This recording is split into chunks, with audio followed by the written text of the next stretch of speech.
Dah bosan dengan mi goreng biasa? Cuba resepi ni, mi goreng putih. Simple, pedas, sedap gila. Hai semua, Assalamualaikum. Asyik dengan mi goreng hitam biasa tu kan? Jom kita tukar angin. Ni dia, mi goreng putih yang padu, pedas, berdesi.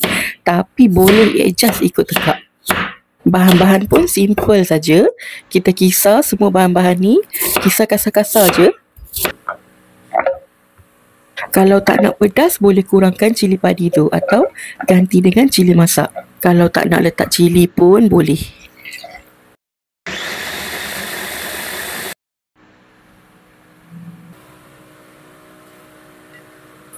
Panaskan minyak dalam kuali. Kita tumis bahan yang kita kisar tadi.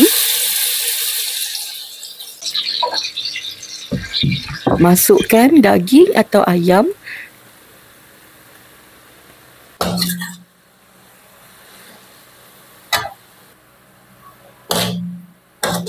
Masukkan sos tiram, kicap cair dan juga fish sauce. Kalau tak nak guna bahan-bahan ni pun boleh, tak ada masalah.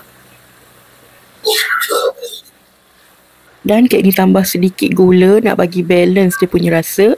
Dan wajib letak lada sulah. Lada sulah ni akan bangkitkan rasa dan juga aroma mi goreng putih ni. Tumis sampailah pecah minyak macam ni. Lepas tu kita boleh masukkan carrot. Kek ni guna 2 bungkus mi kuning. Basuh dulu dan pastikan tiada kapur dan minyak melekat. Kemudian campak je dalam kuali tu. Masukkan air sikit. Kek ni masuk air sebab nak mi ni dia basah-basah lembab.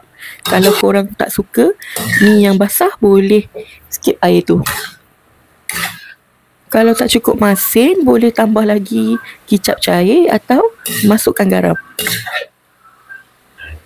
Kacau rata-rata sampai mi tu dah masak. Bolehlah masuk sawi.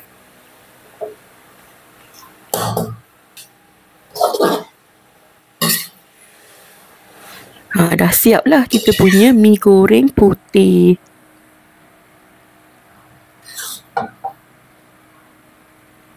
Kena cuba tahu buat mi goreng ni sebab rasa dia sedap sangat.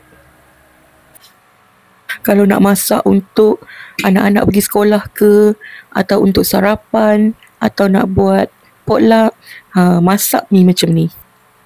Nampaklah lain sikit, tak adalah nampak mi goreng yang biasa berkicap tu kan. Okey, selamat mencuba resipi simple ni. Bye.